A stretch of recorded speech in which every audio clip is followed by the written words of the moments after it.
சுமார் 66 மில்லியன் ஆண்டுகளுக்கு முன்பு மெக்சிகோவின் யுகடான் தீபகற்பத்தை சிக்ஸ்லப் என்ற ஒரு சிறுகோள் தாக்கியது. இதனால் அப்பகுதியில் வாழ்ந்து வந்த பறவைகளை தவிர ஏராளமான விலங்கினங்கள், குறிப்பாக டைனோசரஸ் ரெக்ஸ் மற்றும் பறக்கும் டைனோசர்கள் போன்ற முக்கிய விலங்குகள் சுமார் 75% அழிந்துவிட்டதாக கூறப்படுகிறது. இந்த சிறுகோள் மோதலால் பூமியில் பல மாற்றங்கள் நிகழ்ந்ததாகவும் விஞ்ஞானிகள் கூறுகிறார்கள்.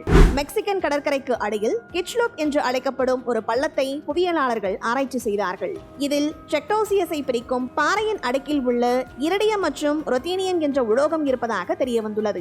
இந்த சிக்ஸ்லப் சிறுகோள்கள் தாக்கத்தால் சிறுகோளில் இருந்த இரிடியம் மற்றும் ரொத்தேனியம் போன்ற உலோகம் பரவலாக இந்த பகுதியில் இருக்கும் பாறைகளில் காணப்படுவதாக விஞ்ஞானிகள் கூறுகின்றார்கள். ஆகவே இந்த சிக்ஸ்லப் என்ற சிறுகோள் மோதும் பொழுது நம் பூமியில் பெரும் அழிவை ஏற்படுத்தியதோடு அது அந்த சிறுகோளில் இருந்த உலோகம் சிதறி நம் பூமியில் இருந்த பாறைகளில் அடுக்குகளாக பரவியிருக்கலாம் என்றும் விஞ்ஞானிகள் கூறுகிறார்கள்.